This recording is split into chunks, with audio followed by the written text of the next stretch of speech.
33 de adevăruri incomode la 33 de ani. 1. N-a venit nimeni să-mi spună care este sensul vieții mele. Nu pot controla oamenii. Pot controla doar percepțiile, deciziile și acțiunile mele. Nu sunt victima vieții mele. Dar mi-a luat foarte mult timp să accept asta. Unele relații există doar ca să mă maturizeze, nu ca să dureze. Alt adevăr dureros. Ceea ce tolerez devine standardul meu. Conștientizarea fără acțiune nu schimbă absolut nimic în viața ta, decât lauda. Da, repet, critica mă face mai liberă decât lauda. 33 de adevăruri incomode la 33 de ani. Salut și bine ai venit la Duminica Incomodă. Acesta este un episod super special pentru mine, pentru că pe 24 martie am împlinit 33 de ani. Și vreau să împărtășesc cu tine 33 de adevăruri incomode pe care viața cumva m-a obligat să le învăț. Sunt curioasă cu care rezonezi. 1. N-a venit nimeni să-mi spună care este sensul vieții mele. Și am stat ani de zile să aștept să-mi zică și mie cineva, mama, tata, oricine, ce ar trebui să fac eu cu viața mea. 2. Când nu mă cunosc eu pe mine, ce am învățat a fost că am alergat după obiective care nu erau ale mele. Ani întregi am urmat oameni care arătau bine sau lucruri care arătau bine pe hârtie, dar nu mi-aduceau liniște. 3. Uneori succesul mă poate îndepărta de mine. Am avut momente în care îmi făceam super multe lucruri bune și totuși simțeam un mare gol interior. 4.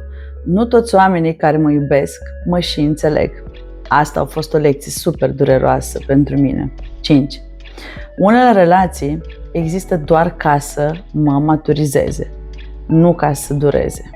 Alt adevăr dureros. 6. Atașamentul față de o fantezie creează foarte, foarte multă suferință. An la rând am stat și am suferit pentru că oamenii nu erau cine îmi imaginam eu că ar trebui să fie. 7.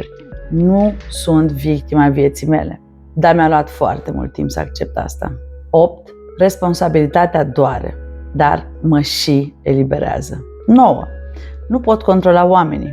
Pot controla doar percepțiile, deciziile și acțiunile mele. 10. Ceea ce tolerez devine standardul meu. Și am tolerat lucruri care nu erau deloc aliniate cu mine. 11. Nu există relație perfectă.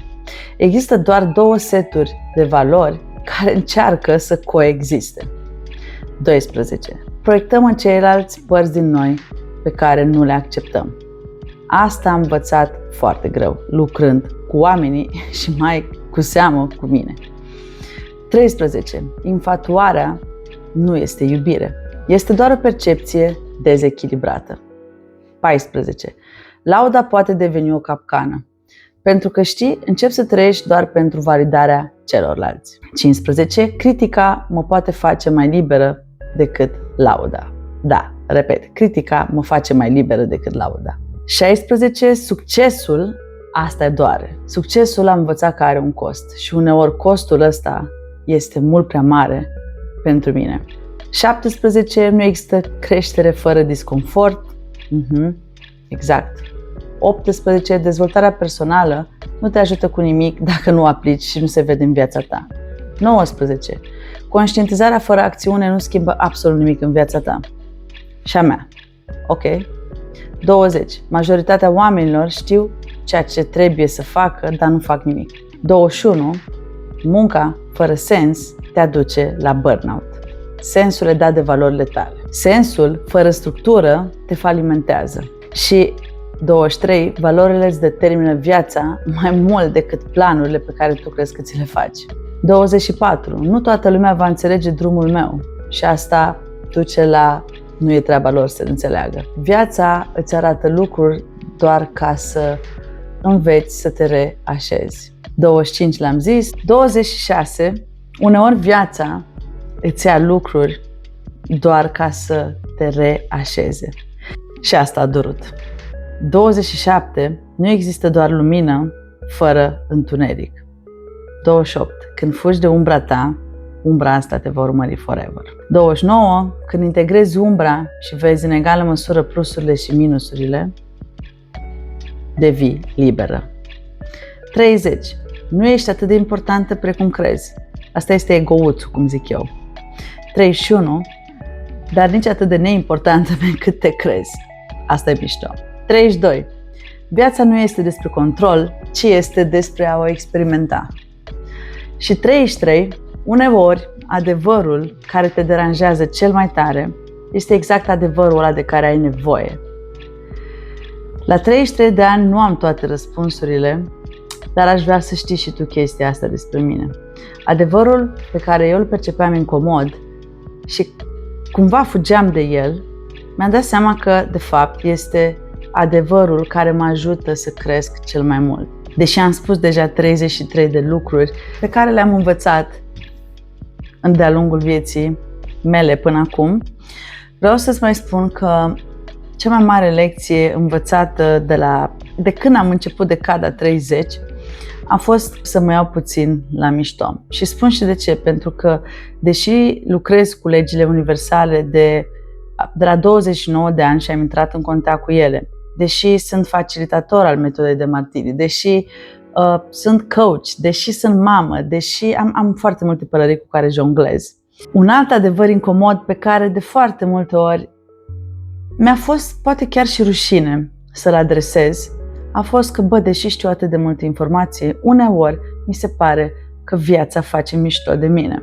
Dacă e ceva ce mă bucur că normalizez prin crearea de aceste videouri, este faptul că odată ce eu îmi dau voie să fiu așa cum mă vezi, autentică, să pot spune efectiv lucrurile astea incomode pe care le-am trăit pe pielea mea și apoi am avut binecuvântarea și pe bune binecuvântarea să lucrez și să pot fi aleasă de oameni care și-au dorit să lucreze în sesiuni de coaching cu mine. Ce vreau să zic e că este foarte, foarte, foarte complicat și în același timp mișto să particip la viața mea în rol de observator. Și lecția cea mai mare că, de fapt, în ultimul an, de la 32 la 33, că nu pot controla decât percepțiile mele, deciziile mele și acțiunile mele. În ultimul an am trecut prin niște mișcări tectonice, aș putea să zic. Prima mișcare tectonică a fost moartea fostei mele soacre, care m-a făcut cumva să mă uit la viață cu foarte, foarte mare atenție, pentru că în ultimele zile de viață ale ei, pentru mine au fost extraordinar de impactante și îți spun și de ce. An la rând am fugit de durerea asta fizică. Sunt foarte empatică cu oamenii, mi se pare că este foarte greu de dus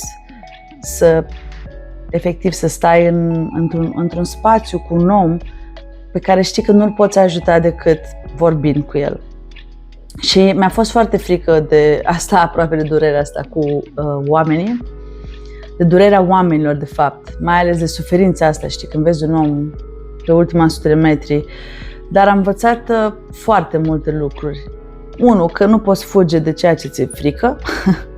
Eu am fugit mult timp, tatăl meu a murit în 2021 și fiind contextul pandemiei, nu am putut călători, atunci Filip era foarte mic, era un context din ăsta destul de ciudat și nu am ajuns la mormântarea lui și nici nu am ajuns la spital unde el a fost internat.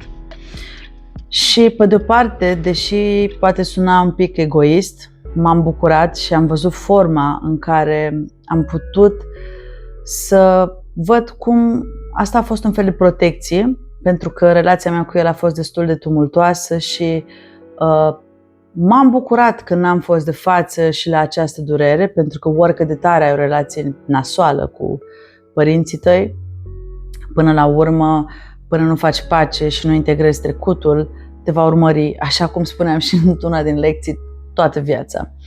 Ei, și practic de ce mi-a fost frică, de aia n-am scăpat, pentru că pe departe am văzut o binecuvântare că tatăl meu a murit acolo, în Austria, și n-am putut ajunge nici la mormântarea lui.